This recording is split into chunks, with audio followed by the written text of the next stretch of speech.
So this is incredibly interesting for the Nintendo Switch 2 because on social media, you're starting to see a blitz, a flurry of new owners that are picking up a Nintendo Switch 2, and not just the, hey, can you fund me on Throne for my Nintendo Switch 2, which is kind of like a crowdsourcing thing that people can use to get certain items funded, but people actually getting it from different gifts from their spouses or from their girlfriends, boyfriends, parents, or just people going out there and saying, I saved up my money so I can get a Nintendo Switch 2. And it's not just like it's a few posts here and there, and it's not like I'm the only one who's noticing this. This was actually a thing. Maybe it's a algorithm thing, but it was on my what's happening trending page, where there is a lot of people where it just said it right there on X/Twitter. A lot of people are getting a Nintendo Switch 2. There was people that I follow, people that are on Twitter that are saying, why is everyone buying a Nintendo Switch 2 right now? Because people are seeing a flood of new users saying, I just got a Nintendo Switch 2. I bought something today.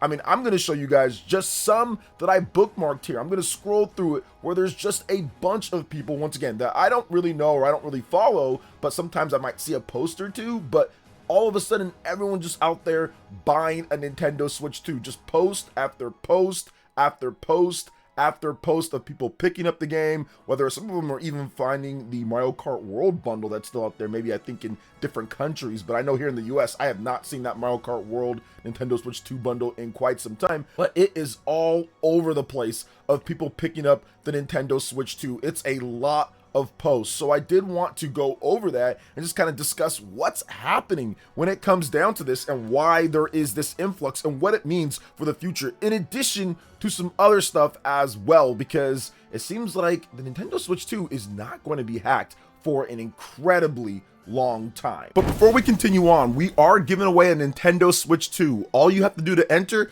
is hit that subscribe button if you aren't already subscribed, and drop a comment below. We are giving away a Nintendo Switch 2 once we hit 150,000 subscribers, and it will be random. So the more that you actually comment and interact, the better chance that you have to win. Hit that like button, click that notification bell, and let's go ahead and jump right back into it. We're seeing all these people picking up the Nintendo Switch 2, and I think it's fascinating that that is obviously happening. And of course, it's good when it comes to us, the users, because some people might say, well, what does it matter if the system is selling or not? All that matters is what I get or what I want or what's announced for the system. But you have to realize that without the support from people, you're not going to get what you want for any platform. If the PlayStation 5 started selling really bad, then there would be less support for the PlayStation 5. If the Nintendo Switch 2 started selling bad, or if it didn't sell good, there would be less support for the system. Look at the Nintendo Wii U, for example. That system did not sell well, and there was less support for that system. There was actually almost no support after the initial launch when it comes to third-party developers. Or even look at the PlayStation Vita. That system sold bad as well, and there was pretty much no support from third parties after a set period of time. So it's one of those things to where the more people that actually pick up the system, the better the results for the system, the more features, the more updates, the more games, the more confidence that we get for the system, and the longer the lifespan of the system, which is once again better for us, the end consumer. Now, that doesn't mean that you don't need to criticize, or you can't criticize, or there can't be anything with it, or you can't call out what you feel is not right with it. That's fine. I'm not going to sit here and tell you guys that you should not do that. And I think that there's sometimes a misconception that people who like the system or people that cover the system think that you can say no wrong about it. That's not the case. There's definitely issues here and there, just like there is with any system. But I do believe that people going out there and picking it up at this point, despite the smear/bury campaign that was going on last year from the media and certain gamers, I think that this is awesome, because last year I said this system was going to do really well. I said that people were going to pick it up despite all the stuff that was happening. I told you guys that there was going to be a lot of people excited for it, because the Nintendo Switch 2 is exactly what people were asking for before we got the reveal of the Nintendo Switch 2. Because the Nintendo Switch 2 did exactly what people were saying that it should do. Before we knew about it, people were saying that they should not get cute with the naming or anything. Just call it Nintendo Switch 2 so people clearly know that it's the next system. Make it more powerful, add some more features, and that's what they should do, and make games for it. And that's exactly what they're doing. You've got your exclusives, you've got more games that are coming out all the time, In addition to that, you've got way more power. NVIDIA saying 10 times more powerful. And if you're looking at the games, it's replicating that with a lot of stuff, just because doubling the frame rate and resolution in a game like, let's just say, The Legend of Zelda Breath of the Wild or Tears of the Kingdom, that takes a lot more horsepower than simply what the original Switch 1 has. It's not like you can just increase the power a little bit and get those type of results that we saw for Tears of the Kingdom and Breath of the Wild, in addition to being able to run some of the bigger games on PlayStation 5, like Final Fantasy VII Rebirth, for example. So I do think that that's exactly what Nintendo looked into and did. They also have the backwards compatibility, which was absolutely huge, and I think that's one of the big key factors are why people are actually going out there and getting the Nintendo Switch 2. They know that they can pick it up and their back catalog of games is completely secure. It is a full replacement for the most part for the Nintendo Switch 1. So you can just say, all right, I can pick up this system and I can play all these games that I already have. And of course, even new games like a Tomodachi Life, for example, I can pick that up no problem, where it even plays probably and looks a little bit better on the Nintendo Switch 2. So I think that's the biggest thing here. I actually saw people pick up a Nintendo Switch 2 and Tomodachi Life, and even for myself, my daughter, she actually got Tomodachi Life and a Nintendo Switch 2 as well. I picked that up for her because it's her birthday coming up, so she wanted it. So I was like, hey, you know what, let's just get her a Switch 2 and get her Tomodachi Life. So I think that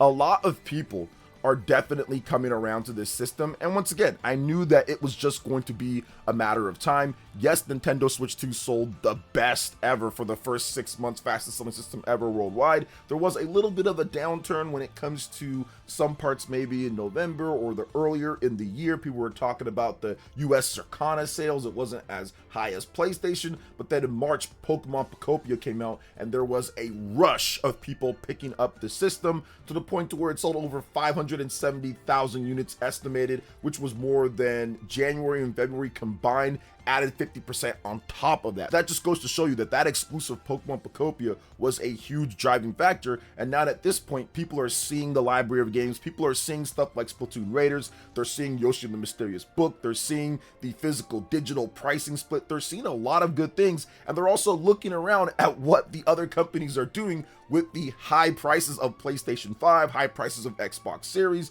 and they're saying, wait a minute, Switch 2 might be the best option for me right now, my lifestyle, what I'm playing, budget, and all of that. So I'm really glad that Nintendo has not raised the price yet, and I'm hoping that Nintendo sticks with this price, because I think that at $450, people already think it's a bit pricey. If they can stay there, hold the line when it comes to that pricing, continue to deliver great games like Fire Emblem's Fortune's Weave, if the Dust Bloods ends up being good, if the stuff like Star Fox pans out, in addition to other big games like Ocarina of Time Remake based on some of the rumors that we've got here, I think Nintendo's going to be very good heading into the summer and fall holiday slash seasons. I think it's going to work out really well for them, because right now people are buying it in abundance, and there's going to be even more, because once again, you have that huge base of Nintendo Switch 1 users that are just waiting to upgrade, that are looking for that one game or saving up that next bit of money in order to get it. And they're starting to cash in at this point because there's a lot of people picking it up. So I'm interested in seeing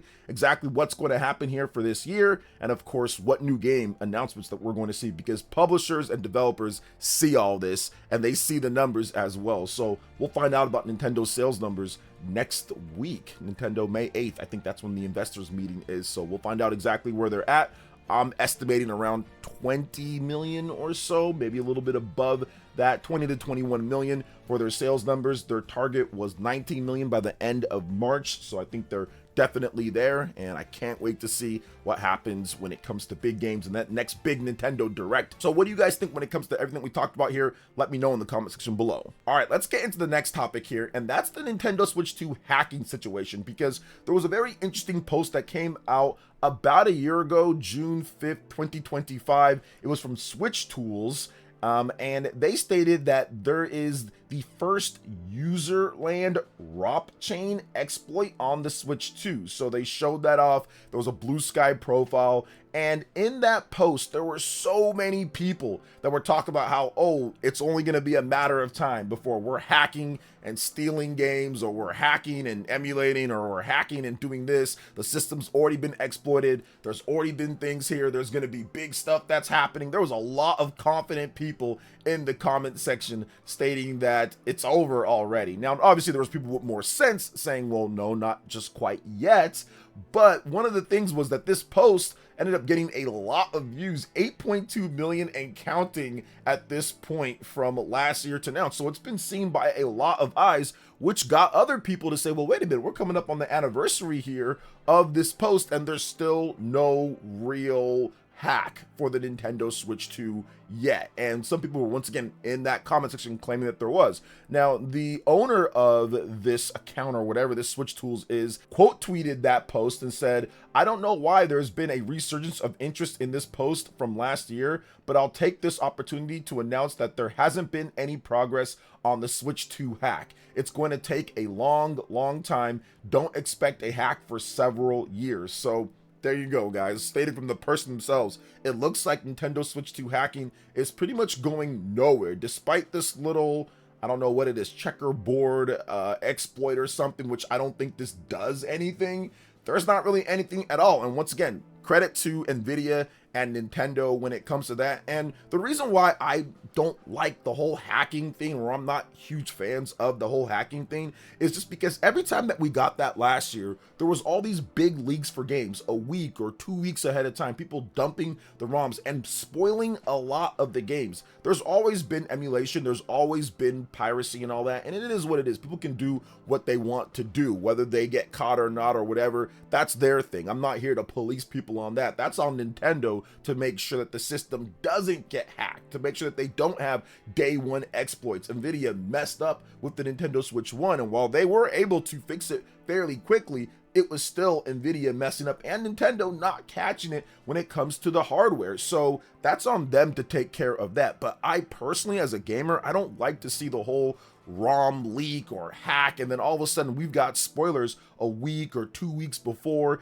Every single time a new big game came out, it was always, it's been leaked, or there was spoilers up on Twitter. It just kind of sucked when it comes down to that, because some games did get kind of spoiled for me just because I'd randomly come across it because of my algorithm. So it's just one of those things to where I'm happy at this point that it hasn't happened yet. And I do obviously want to see people actually pick up the games if they can, right? Just buying the games like we did before. But I get it. I know some people are saying, hey, look, you know, it's one of those things to where I can legally emulate and certain things like that. But once again, I'm not really here to talk about or discuss that. That's something that Nintendo needs to make sure that they get situated and sorted out. And if other people want to do that legally or whatever, that's their thing. But it looks like this system is not going to be hacked for a long time, which is definitely different from what we've got when it comes to Nintendo systems. Usually there's a hack found fairly early in the life. There's some type of exploit, whether it's a game or it's something, it's a memory card like with the Wii, or there's other things that you can find to kind of hack or run homebrew or some type of thing. It usually happens.